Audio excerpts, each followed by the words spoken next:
Hello everyone from Kaş, Turkey. In this video we are going to Bilal's beach in Limanagzi Bay.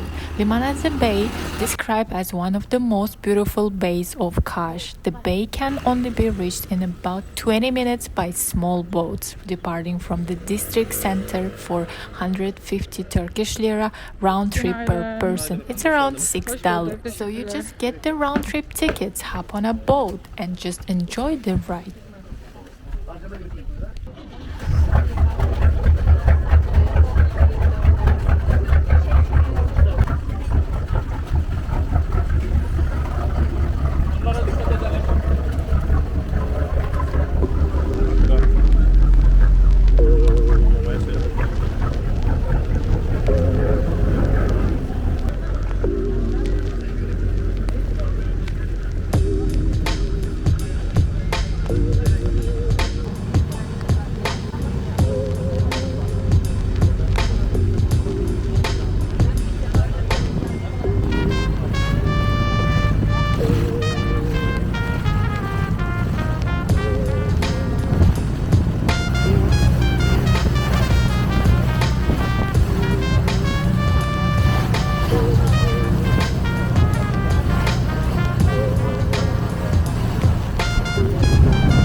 These boats going to stop in a couple of beach clubs, but I still prefer Bilal's beach because they don't charge for sunbed or chair or for an umbrella.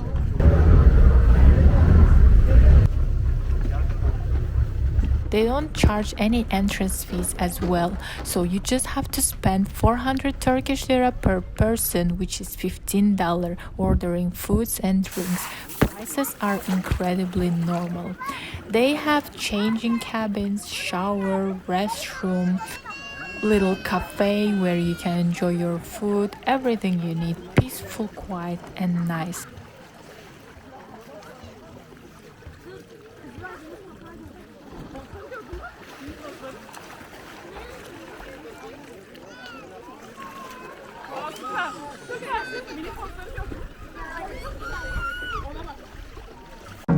Here's some shots from drone. Hope you have enjoyed this video.